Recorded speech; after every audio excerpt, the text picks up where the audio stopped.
Once upon a time, in a town not too far away, there lived a boy, and his name was Benjamin Boring.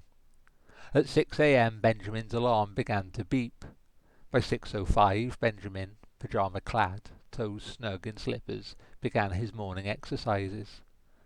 6:25 saw him heading into the kitchen for his usual breakfast. Cornflakes, no sugar, a splash of milk. Bowl from the shelf, cornflakes poured, spoon ready, with just the milk to go, Benjamin walked over to the fridge and opened the door. He was somewhat taken aback to discover the contents of his fridge had changed. Gone were the fruits and vegetables. Missing were the jams and spreads. Absent was even the milk. All the fridge held was a glittering portal into another land, a doorway to a realm of ice and snow. Benjamin went to shut the door. He'd eat his cornflakes dry today, when he heard a faint cry for help. "Help!" went the cry, faintly. "Help!"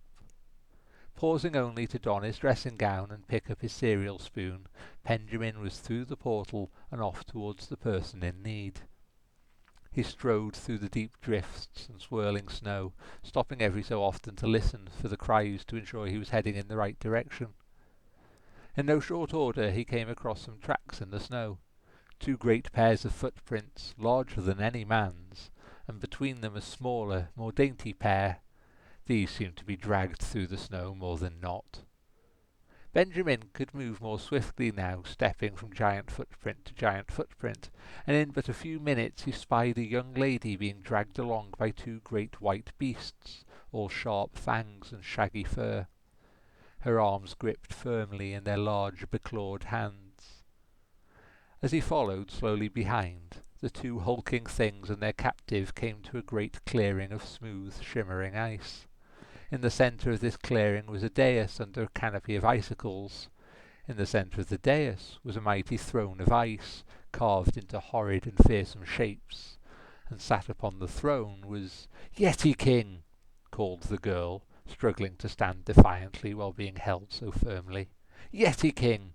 You may have eaten my family and used their bones to make your crown, but you shan't eat me.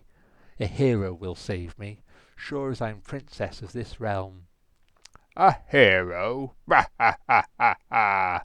roared the Yeti King. "I ain't the last hero in these parts many years ago. No, princess, you will die, and your skull will be the centerpiece of my crown."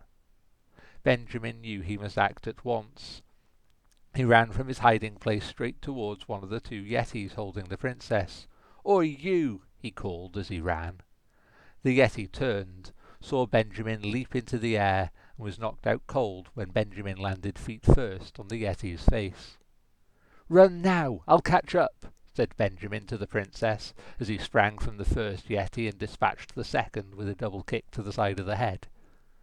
The princess turned and ran into the frozen wastes, while Benjamin turned and ran towards the Yeti King. "How dare you!" the king roared. "You will suffer greatly for this," he growled, lifting up a massive club of ice.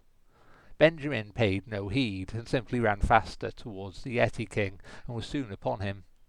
Benjamin was moving so fast he ran up the Yeti King, springing from leg to arm to chest, and when he was level with the king's face, he plunged his spoon right up the Yeti King's nose. "Ah, my nose!" yelled the Yeti King, staggering to and fro. "There is a spoon! Up my nose!" The Yeti King's roars were so loud that a large icicle detached from the ceiling and fell straight through the top of the Yeti King's head, killing him dead. As Yeti warriors ran towards their fallen king, Benjamin retrieved the bone crown and placed it upon his head. "Stop!" he said. "I am your king, and you must obey me." Each Yeti dropped to one knee, head bowed, to listen to their new king. "You must leave this place. You must never again be seen by human eyes. You must never again feed on human meat. Go, now," commanded Benjamin. The Yetis shuffled off into the swirling snow, never to be seen again. "You saved me," said the princess, as Benjamin bent down to retrieve his spoon. Don't worry about it, said Benjamin. No, such bravery must be rewarded, said the princess.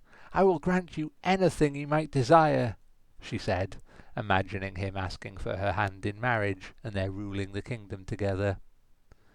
Well, there is one thing I'd rather like, said Benjamin. Yes, anything, my brave hero, said the princess, rather breathlessly. I could do with some milk, said Benjamin, for my cornflakes. I find them a little dull without milk.